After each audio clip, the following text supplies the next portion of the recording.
Hello everyone, welcome to another Gran Turismo lap time video. I'm Chris and I'm going to be showing you some tips and tricks and techniques how to get a gold lap time which is within 3% of the world record lap time at this week's Gran Turismo time trial location, which as you can see on screen is Dragon Tail, a made-up track that was added to Gran Turismo with some pretty stunning scenery. But we won't have much time to look at the scenery on this lap because you are going to be moving your hands like a ninja getting the car around the track. I'll turn the camera around in a second to show you the car, but anyone who knows this track knows that it is famous for two things. One is the death chicane, which we will see later in the lap, and the second is the horrible curbs that have a habit of ripping your car to shreds. So I'm going to be showing you how to tame both of those in a car that is famous for not being able to go around corners. So to make this extra challenging, this week's car is this 1989 Corvette, which was probably outdated even when it came out in the 80s. It's even more outdated by today's standards. And one of the most challenging features of this car, as you will see, is that it has got a live rear axle, meaning that the right wheel that you see there is directly connected to the suspension of the left wheel. This will come into play as we go around the lap because it makes this car's handling quite quirky. You never know when this car is going to randomly start bouncing and then lose control. Stereotypes turn out to be true, that Americans cannot make cars that know what corners are because some idiot decided to connect the two pieces of suspension together. So, without waffling, I'm going to begin the lap. We are going to go over to the camera that I use, which, as you will see, is this one, the nose camera. Just to point out, by the way, the positioning of the nose camera on this car is awful. It actually positions the nose camera at the front wheels, and this car's got a really long front overhang. So we're not really driving as close to the front of the car as I'm usually used to. But trying not to get my excuses in too soon, we will begin the lap. So we're coming down a straight, which is good. This car likes straights. I'm going to keep it in fourth gear. And the car's very lethargic to turn in. So you need to start turning across into this little right-hand kink quite early. So you start turning across as you pass the start of the rumble strip on the left. That's your cue to gently turn across and just graze the inside of the curb. Don't ride the inside curb on the right. It's not necessary, and it will also upset the car. I'm going to keep it in fourth gear and bounce it off the limiter because the gear shifts in this car are also quite slow, so it's actually quicker to keep it in fourth gear rather than to do a gear change. See there, graze that curb, and now we've got a very difficult choice for braking here, because you're not braking at the 200, that's too soon. You're not braking at the 150, that's too late. So the place to brake is actually the end of the curb on the left. And this can be sometimes quite tricky to visualize where to brake when it's at the peripheral edge of your vision. If you're really struggling, try and brake where these men are standing over here. But then you might find yourself braking a bit too early. So really it's the end of the curb there. And there's another little quirk with this car. Anyone who follows my videos will know that you should not really be leaving space on the inside of the track. And I've left space on the inside of the track, not because I couldn't get around the corner before. I could get around the corner before that, but you're leaving space on the inside of the track because you want to actually brake diagonally and sharpen this corner. It's, again, very strange behavior to make a corner sharper than it needs to be by pointing the car to the right when you're going into a left-hander. But this car has quite a bit of oversteer, and what we're going to try and do is deaden out that oversteer by making the corner slightly tighter than it needs to be. Only slightly though, don't go crazy. So you'll see what I mean. I'm going to brake and converge onto the curb and take that wedge of space. So you see there, I've actually left a bit of room on the curb. I am scared of the curbs at this track. And then we're going to start turning across really early. And you can see that I'm trying to get the car all the way across onto this rumble strip here. See how much track I'm using. This doesn't count as a track limits violation, and the reason you're doing this is because you want to take the next part of the lap flat out. You want to take this this next right-hand kink. You can't really take it flat, but you can take it close to flat. And you can see there, I just had a slight lift, short shift into third, and run it out to the edge of the track. Now we've got another terrifying corner coming up.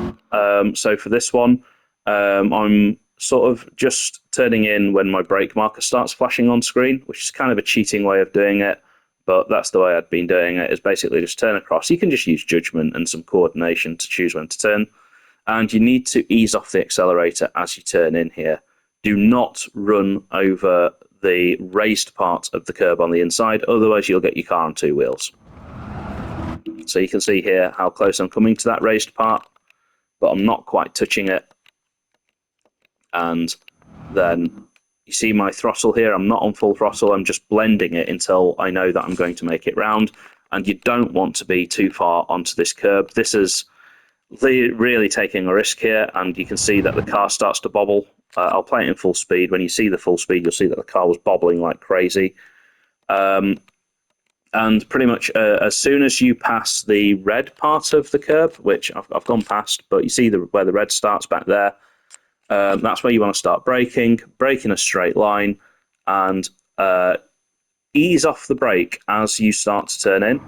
So you can see here I'm bleeding off the brake, and I'm getting the car turned in. I actually missed the apex by a mile. This lap could have been a bit faster, but I used the fact that I missed the apex to get on the accelerator a bit earlier. Your lap time under this bridge needs to really be less than a 38.7. This wasn't my best lap. I was 7.44, but anything around a 38.6 or 5 should be on for an easy goal. Now, next braking point's really easy. It's just this orange piece of barrier on the right, just here. You want to brake perhaps half a car length before it, and you don't want to apply full braking. So you're going to see here, look at my trace.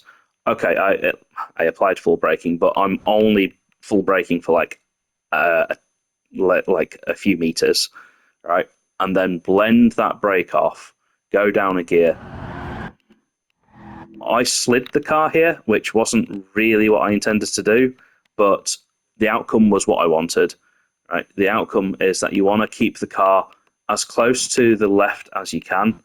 So ideally, I want it to be like another car width to the left, because then this allows you to take this corner much faster. So I'm having to ease off slightly there, and then you want to be taking this corner flat. That's where the lap time's going to come. Take that corner flat, because you've got about 10 seconds of the lap down to this next corner. And there we go, we're braking now at a nice easy braking point again, where the red part of the asphalt starts. It's nice how tracks work that way most of the time, isn't it? You know, you've always got some random landmark to use. So down 2 gears into second gear, and you want to get down the gears quite quickly here. So you see I'm bouncing off the limiter there, and again. And you can see where I've paused it here. I'm neither on the brake nor the accelerator, and that's really key to getting the car to turn in on this this track. So I'm blending out that brake and blending in the accelerator nice and smoothly. The car's going to fight you like crazy here, so just take it easy, try not to spin, and then here, get as close to this barrier as you can. This is the death chicane. Okay, look how close I get. That is how close you're going to need to get, because it's going to generate tons of lap time coming out of the chicane. Okay, you don't need to take the inside on this one. You can just sort of run across the blue part, and you want to get the car settled. Look here, I'm not on full accelerator as I go across it. I'm easing off, and it's because I'm running the car out here. But then in one continuous motion, I'm not letting off the steering wheel. Notice how I continue steering. I'm off the accelerator, coasting, and I'm coming as close as close to that barrier as I dare. Okay, it will take you quite a few attempts to get that close to the barrier. Look how close I was to invalidating my lap and dying, and hence the name the Death Chicane. If you hit that in real life, I'm pretty sure you're going to go spurring across the track into the barrier on the right, which is made out of concrete. So yes, it's a very nasty chicane. I'm glad it doesn't exist in real life. But anyway, waffling aside, you can see that I was sort of off the accelerator all the way from the inside curb of the first part of the chicane all the way through to here, and one continuous steering motion. That is how you're going to go quick. And then full power. Do not let off the accelerator through the second part of the apex, because you're going to throw away the lap time all the way down this straight. Now, I was a bit conservative going into this corner, and I ended up turning in too early. So you start braking at the 150, but what I did here is I turned in. Oh, sorry, I'm forgetting what I did. I turned in too late, and then I had to square off the apex. What you really want to do is actually get the car over nice and tight to the inside of this corner. So I'm having to square off the apex now and then get on the power. So I think I lost about a tenth there. This lap should have been really a 155.5 if I'd have got everything perfect. But it is enough for a gold. So it is technically a Gran Turismo gold lap. We'll play the full lap now from the chase cam without pausing it. So as I said, keep the car to this side, let it point into the curb here, ever so slightly, and then across and use all the inside of the track there. Just juggle the accelerator slightly there and use all the track on the outside. It looks like I'm doing that deliberately. I'm not. The car doesn't have the grip. Off the accelerator, put that as tight as you dare, use as much of this as you dare, and really you want it to be inside and on that rumble strip there. My personal best through here is about a tenth faster than this because of that mistake. Braking just before that barrier. Try not to slide the car like I did, but unfortunately I did. And then it's all about being flat through the final kink here, because this is a long straight now.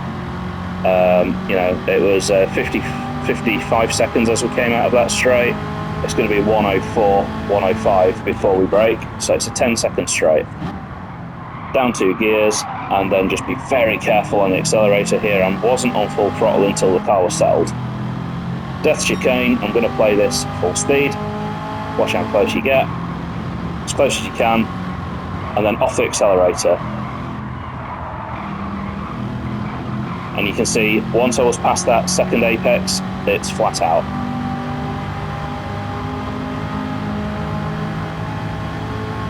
Braking at the 150, and don't do like I did. What I did there was I was braking too hard too late. I needed to bleed off the brakes so that I could bring the car to the inside. Oh, and by the way, little cheeky track limits there. You can cut that little piece of curb if you really want an extra 1,000th of a second. So there we go. That is the lap. It was an absolute nightmare to do that lap, I'm not going to lie. It took me quite a lot of attempts.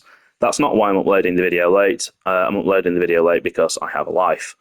So I hope you enjoyed it. I hope it helps. I hope that everybody says well done and so on, because my ego needs it.